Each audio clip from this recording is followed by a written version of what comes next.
Hello Year 12, as always I hope you are well. I am going to focus today's lesson on the next poem in the anthology, so we're looking at an easy passage. I'm going to start, as I always do, with writing out the definitions, so there's only 3 this week. We've got antithesis, transitory and surreal, so if you can hit pause for a few minutes and get down the definitions of those words, hopefully you'll know at least the first one, and then we'll go through them. Alright, hopefully you've pressed pause and you've had a chance to go through those definitions. I'm going to read through them now with you. So we've got antithesis, so a contrast or opposition between two things. Transitory, so something that's not fixed or permanent. That can be an experience, a journey, which will be the case in this poem. So we'll talk about that as it comes up. And then surreal, so linked to surrealism, so is a movement in art and literature which focuses on releasing the creativity of the unconscious mind. So in art, for example, the easiest example to give you there is with Salvador Dali. So his paintings are particularly surreal. They're very bizarre, very strange, but it's again trying to make sense of the unconscious. Alright, so as I do every week, what I will do is go through the poem, read through it. You've got the key questions there already up, so you can start to consider those as I read through. Then I'll give you some time to actually pause that and go through those, make sure you've got all the notes for those questions. And then we will have a little look at the poem line by line. An easy passage. Once she is halfway up there, crouched in her bikini, on the porch roof of her family's house, trembling, she knows that the one thing she must not do is to think of the narrow windowsill, the sharp drop of the stairwell. She must keep her mind on the friend with whom she is half in love, and who is waiting for her on the blonde gravel somewhere beneath her. Keep her mind on her, and on the fact of the open window, the flimsy, hole-punched aluminium lever, towards which in a moment she will reach with the length of her whole body, leaning into the warm flank of the house. But first she steadies herself, still crouching, the grains of asphalt hot beneath her toes and fingertips. A square of petrified beach. Her tiny breasts rest lightly on her thighs. What can she know of the world, of the way the world admits her less and less the more we grow?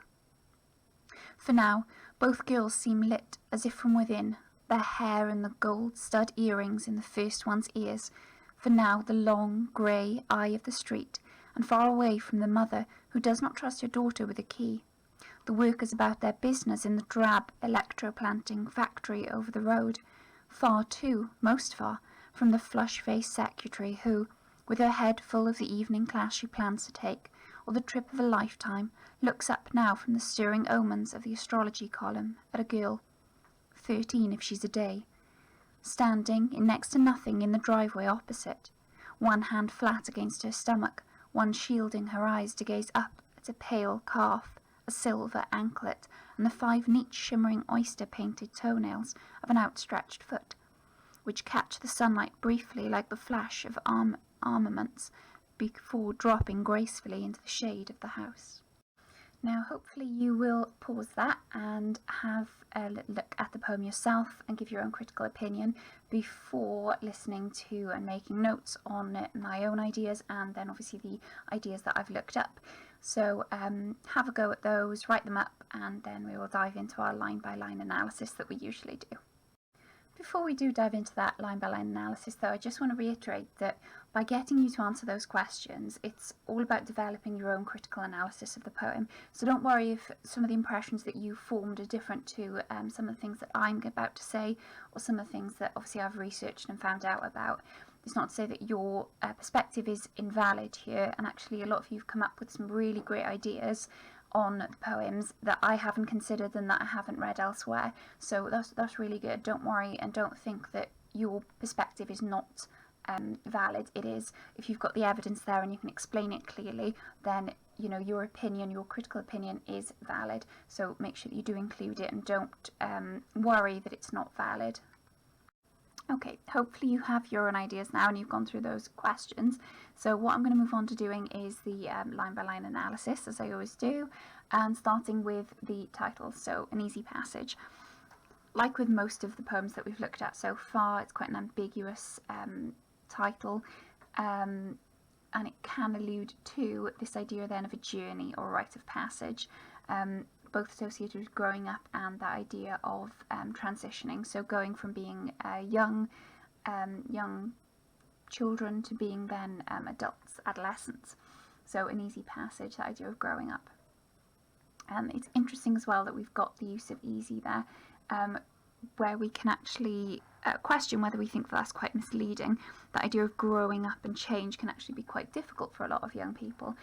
So, is it used ironically? Is it used quite tongue-in-cheek there in terms of setting the tone?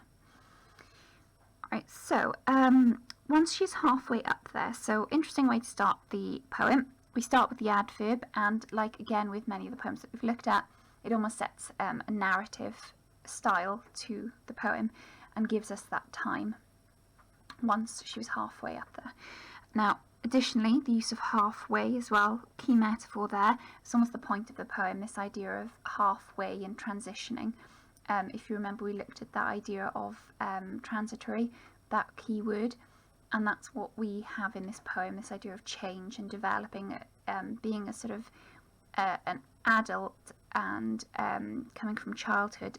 Teenage years are very almost quite short-lived and transitory, so they are that very a time where there's lots of change happening in your life.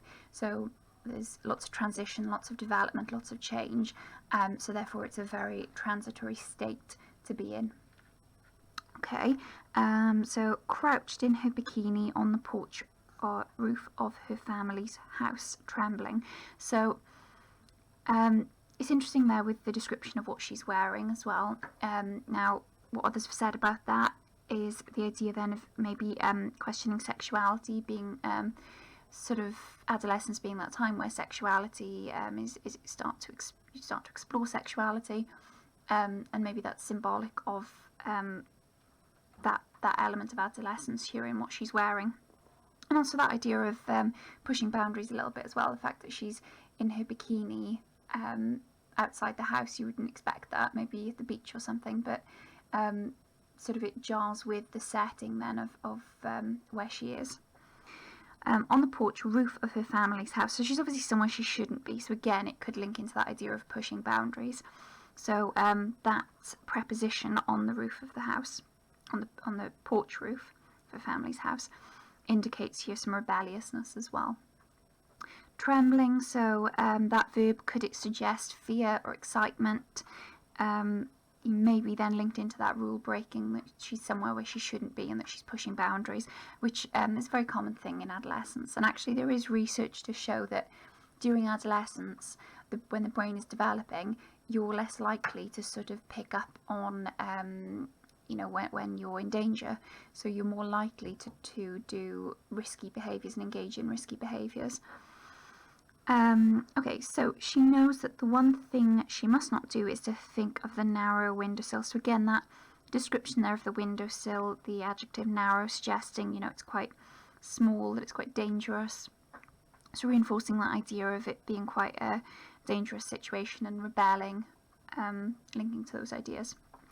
The sharp drop of the stairwell, again, hints at that danger that's awaiting.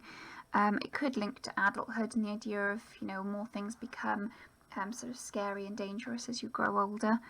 So it could suggest that, maybe a foreshadowing of adulthood. So she must keep her mind on the friend with whom she's half in love. So quite an interesting description there. Now, the way that I sort of interpreted that is that maybe the strength of the friendship when you're very young, you do tend to, especially in adolescence, form very strong bonds with the people around you. So is it just an indication of that? But then looking at it, it could potentially be that idea as well of sexuality, that, your adolescence tends to be that time where you are questioning your sexuality.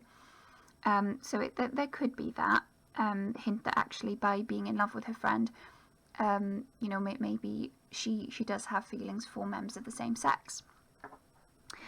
And who is waiting for her on the blonde gravel somewhere beneath her. So you've got that sort of connection between the two of them. That her friend is obviously concerned for her as well. That verb waiting suggests that you know, that there's again that sort of being on that brink of things changing and developing. Okay, so then we've got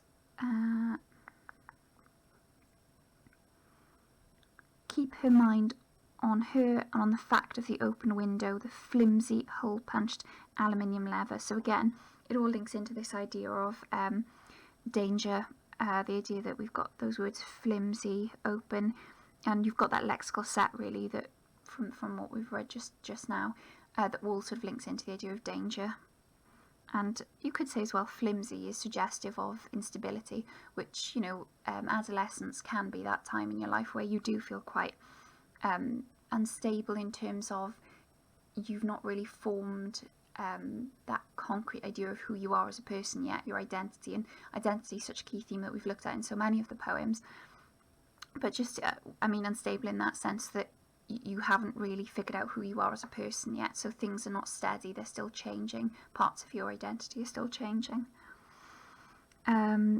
Towards which in a moment she will reach with the length of her whole body, so suggesting that she's, you know, still not quite grown enough yet to grab hold of that lever without sort of extending her whole body. Leaning in to the warm flank of the house. Now, that description of the house, warm flank, those adjectives, the adjective warm, sorry, and the noun flank. Flank makes me think of a horse. So if you describe a horse, the flank would be sort of its side, and that's the way that the house is being described. So if you remember that word zoomorphic, so we've already got this element of the house being given, almost being personified really, in the sense that it's being given lifelike qualities, and it is given human qualities later on as well. The surroundings are. So we have that sense of the surroundings having life as well. But first she steadies herself, still crouching, the grains of the asphalt hot beneath her toes and fingertips. So it's very visceral there, it's very vivid imagery being created, and almost draws the reader in. It's that tension being built as well. Will she manage to get into the house? You know, she's obviously in danger. There's the fact she could fall, so it does hook us in, and it very much has that very narrative style that we've seen in some of the other poems that we've looked at. But first she steadies herself, still crouching, with grains of asphalt hot beneath her toes and fingertips. Could say as well about that verb crouching. There's almost a hesitancy in that stance, the fact that she's crouching and still small and not yet sort of risen up. So that could link with her in terms of metaphorically where she is in terms of adulthood. She's not quite sure of herself, still not quite confident. A square of petrified beach. So that's an interesting description there as well, because you've got this antithesis, this contrast between the square, which is a very geometrical shape, man-made ideas there, being sort of juxtaposed with the beach, which is obviously a very natural setting. So almost oxymoron. Tiny. I'm going on to the next bit there, but yeah, almost an oxymoron. And you could say as well there's that conflict between adolescence, childhood, and then adulthood, and we've got adolescence is the kind of bridge in between that.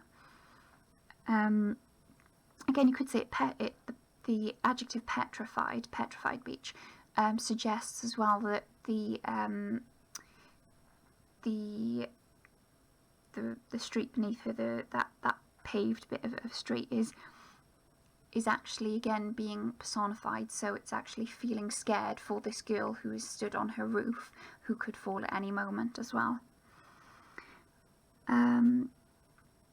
Her tiny breasts rest lightly on her thighs. So again, we've got, if we link it back to the description of her wearing the bikini, it's almost sexualized as well. But again, you've got almost like an oxymoron here, because tiny suggests young, But by defining that it's her breasts that they're talking about, that suggests that she's maturing, that she's starting to look more like a woman and more like an adult. Then we've got this punctuation, so we've got a full stop then followed by a hyphen. So what can she know of the way the world admits us less and less the more we grow? So prior to this rhetorical question, it's been very narrative, and even the structures of the sentence there, it's very much a long flowing sentence that's punctuated mostly by commas, and we've got the semicolon there as well. But this is where we have a pause, and it's a lengthy pause as well, because you've got the full stop combined with a hyphen. And asking this question, and quite a philosophical question. If you think of last lesson when we were looking at history, there was that sort of probing and almost existential idea of being a human. And here we've got this question: what can she know of the way the world admits us less and less the more we grow? So it's almost the tone there could almost be interpreted in more than one way here. So could it be that there's an envious tone to it? What can she know? Or could it be a more sort of pitying, she doesn't know this yet, but she's got it to come, and it could be almost ominous with the way that this question's being presented. So narrative voice: girl is oblivious to how different life gets. As we grow older, the world is almost less forgiving, and particularly of our rebelliousness, or when we push against something. The world becomes, when we become adults, becomes more fixed in the expectations that it has of us. Adolescence, as I've said, is that period where you do push boundaries and you change and you develop as a person. But by the time you reach adulthood, there's those expectations on you, and particularly with the roles that you fit into. You are expected to be more responsible and to have your life in order, whereas when you are in adolescence, you can push boundaries and you can almost get away with more, which is something that obviously with adulthood you are granted that less and less, and that's exactly what that question's kind of posing there. So as I said, that rhetorical question almost indicates a shift in the tone of the poem, and then we move on to almost a different aspect of the narrative, because it shifts focus then to the secretary, which comes in just after this section. So for now, both girls seem lit as if from within. It's really beautiful imagery here, very much light imagery, colour imagery. So for now, suggesting that there will be a shift or a change. It's almost quite ominous, really, in the way that is described. For now, both girls seem lit as if from within. So that idea, maybe, is it symbolising their innocence? Could it be symbolising their hopes, their dreams, the fact that their future is not set in stone yet, and they've got all these aspirations that are sort of burning within them that they could potentially fulfil? Their hair and the gold stud earrings in the first one's ears. For now, the house exists only for them. So, quite interesting description there. Is it maybe this idea of the self-absorption of youth, that idea where that they are thinking solely of themselves? And that's not meant to be sort of insulting towards young people. That, that's a very much generalisation. But again, it's interesting when in science, when they looked at the adolescence brain development, it does tend to be a period where just from a biological perspective, the adolescents tend to focus a lot on themselves. In terms of, you think about it, it is developing their identity, so it makes sense that they are thinking a lot about themselves. So could it be that idea of self-absorption then of the youth, that the house exists only for them, set back as it is from the long grey eye of the street? So we've got this description then, which is in antithesis to the girls. They're described as lit from within, and then this colour imagery here, the grey eye of the street, very much contrasts. Lots of antithesis there, but again, personification of the surroundings, so the eye of the street, and the fact then that it is sort of gloomy and contrasts to them. They light up the scene, whereas the scene is actually quite dull. The long grey eye of the street, and far away from the mother who does not trust her daughter with a key. So again, it's very much typical of, and that, I won't say typical, but stereotypically typical of the idea of adolescents and teenagers, and that idea of there being conflict between parents. So her mother doesn't trust her with the key.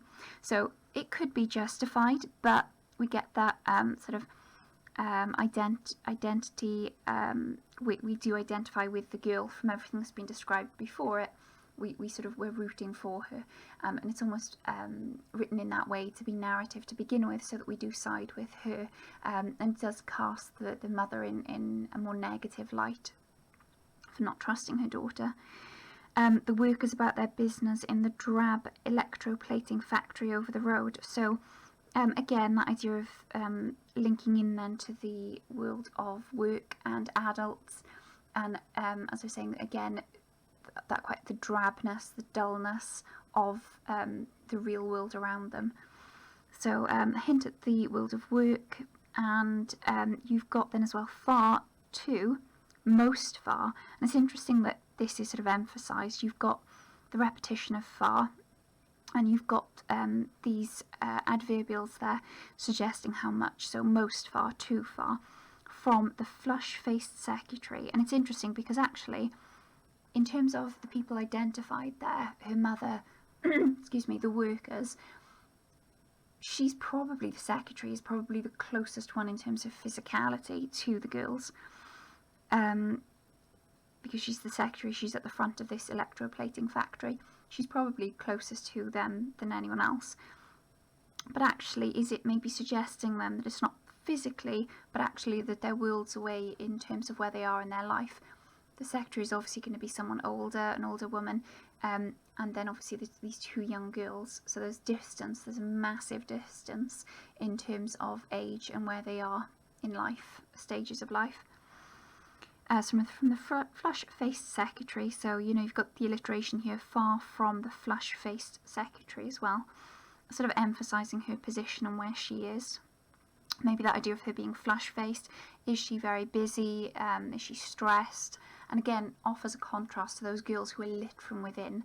And although they're nervous about, the girl on the roof is nervous about getting into her house, she seems almost described in a more easygoing way than the secretary with the flushed face, suggesting that maybe her stress there and anxiety is a negative thing, whereas the excitement and the girl trembling on the roof, that's more excitement and a positive feeling. Who, with her head full of the evening class she plans to take. So really interesting, and it's quite sort of a sad tone created here, because there's a sense that she has aspirations and dreams, and there's things she wants to do in life, or the trip of a lifetime. So these dreams, different life, she wants something different. From the stirring omens of the astrology column, but there's that suggestion that these are unfulfilled, that they're never going to be fulfilled.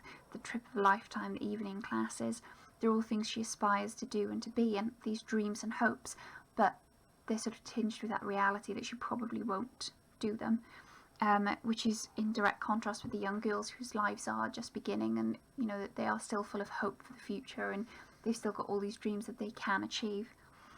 And in particular, the omens of the astrology column, maybe unrealistic hopes, those unfulfilled dreams that she's looking for, signals outside of herself to indicate that her life can and will change.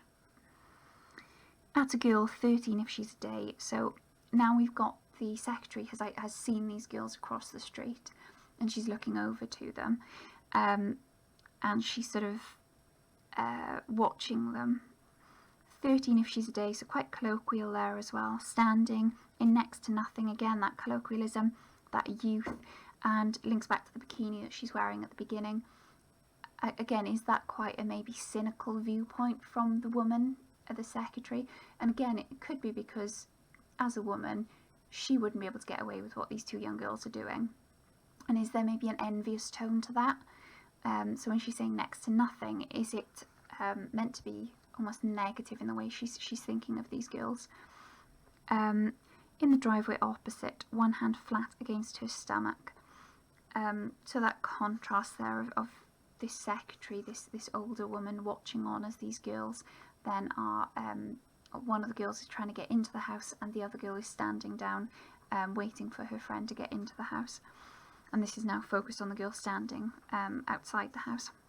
One flat against her stomach, one shielding her eyes. So interesting description there as well. So you know, she's protecting herself and she's protecting her eyes there.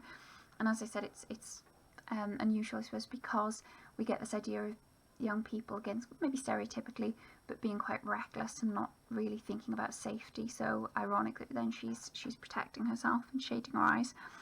But then also the metaphor for her future maybe is that meant to be the brightness of her future. So her looking up into her future and shielding herself from that.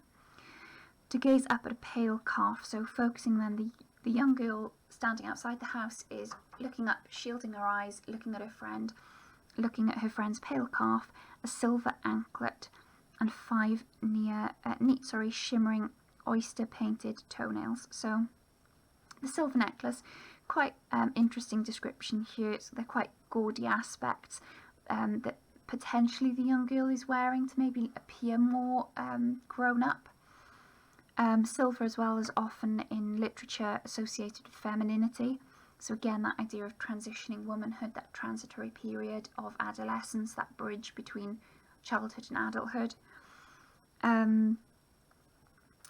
Anklets, interestingly, when I was reading about this, someone suggested that it could be alluding to slavery and enslavement, and maybe thinking then negatively of adulthood and that idea of adulthood being you know, enslaved to your job, your role. So it'd be interesting to see what you think of that. To the oyster painted toenails, so adding into that gaudy aspect, as I've already said, of an outstretched foot which catch the sunlight briefly like the flash of armaments. So military, their armaments are weapons.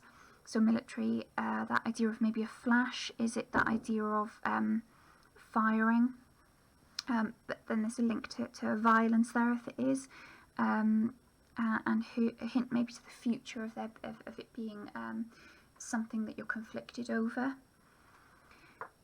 Dropping gracefully into the shade of the house. So the girl up on the roof has now actually managed to get into the house. She's just dropping into the shade of the house. So shade juxtaposing there with earlier that idea of light and dark. There's lots of play on the idea of light and dark in this poem. You've got you know, the bright future then, but then it's contrasted with the dullness of the moment and the future, and the present.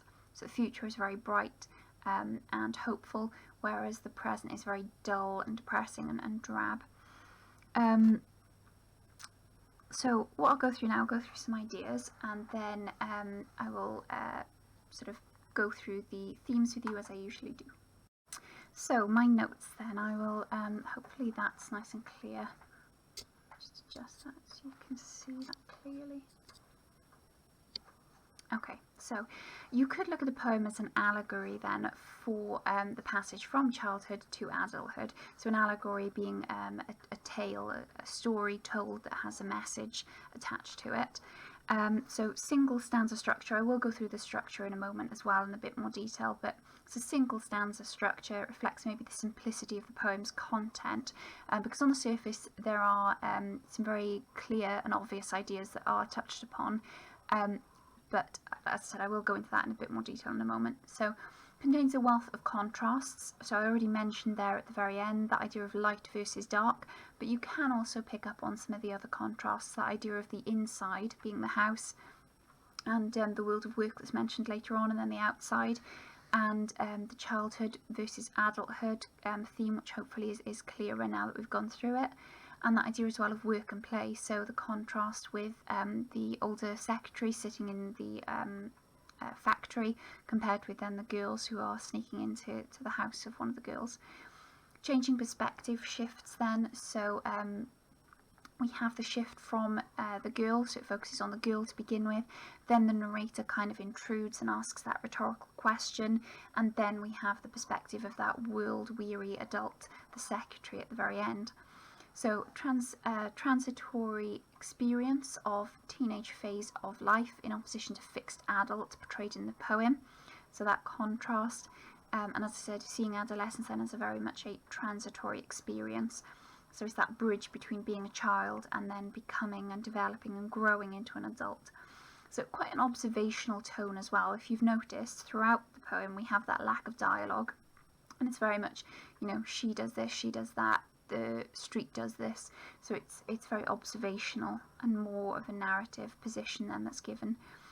Universal tone, so in terms of the tone, the way that the girls are described, they're not given specific names, and actually that could be so that then that applies to anyone. So it could be quite, I can't think of the word, it's just more applicable for everyone, so it's accessible to everyone. Anyone that reads it as maybe about themselves or about others that they know. It's sort of that lack of identity places anyone in those roles. In terms of the structure then as well, as I said, I did want to go through one or two more notes which I'm going to show you from the top of my copy. Make sure I can fit those in. So free verse, so it's free verse, there is no particular pattern to the rhyme or the rhythm of the poem. It's a single stanza I've already mentioned. Is it because then that it's meant to be more sort of fluidity in it, that there's meant to be more movement?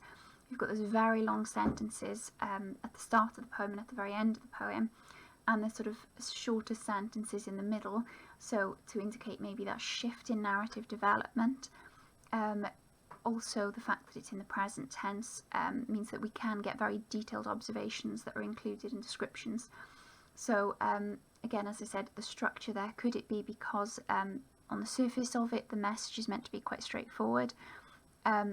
Maybe because as well that idea of childhood and adulthood, adolescence kind of merges through the two, and you develop, and it is that idea then as well that when you are going through your adolescence, you very rarely sort of think about how much you change until you're actually looking back on it. And when you look back at your adolescence, you realise just how much you've changed as a person. But when you're sort of in the moment and in the middle of it, that's not necessarily how you feel that you are changing. You don't see that change every day. So that idea of it being a transitory period again, and that idea of it developing, could be reflected in the structure. Lastly then, on to our themes. So very few that I've put up for this one, so 3 key ones that come up in this poem, and obviously you can go through and see if you can identify more themes that you feel come up in this, but the most essential ones here that I've drawn out are the idea of childhood. So often explored in literature, childhood upbringing has such a significant impact on a person. In particular, going on to the next theme, thinking about identity then as well, that sort of your childhood very much can shape your identity and impact your identity massively. So that is why there's a key theme here, and as you go through the poem, and again you could do this where you colour code, it would be really clear to see some of those ideas of childhood then through the eyes of the girl that's focused on at the start, and the narrator. But then also it's interesting to see that shift and that change in the perspective of the secretary as well, and her sort of we get her almost bias then towards the end, and her thoughts on the young girls and therefore on childhood. Identity, so as stated previously, identity is a very complex idea, so many factors that impact our identity. Additionally, as in this poem, identity is fluid and it can change, and particularly adolescence, you know, it is a time of massive change for an individual. So having a little look, thinking where can you pick out ways in which the poet has highlighted that throughout the poem, where we have this idea of identity and changing identity as we grow up, and particularly as we pass through adolescence. Society and culture. So again, a very common theme in many texts and in literature generally.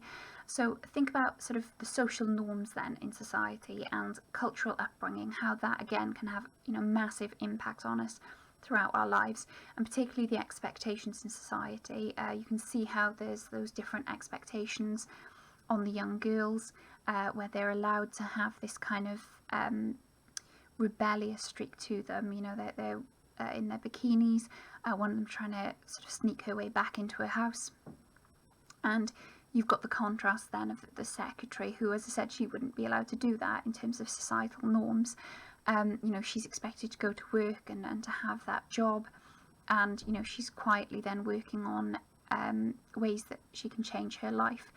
So you can think about those societal expectations and how that comes across in the poem as well, how they hinted at in the poem. And then last of all, we've got, as I always include, the bibliography, so that actually you can have a little look at those links as well. So those were sites then that I've picked up other ideas, what have other people said about the poems. But obviously I encourage you to do your own little bit of research, and if you can find any other sites that sort of goes through and analyses that poem, the more notes that you can add to the notes that you've already made, then the better. You've got more options. But as always, stay safe, and if you've got any questions, please don't hesitate to email me or drop me a message in our Google Classroom. I will see you next week.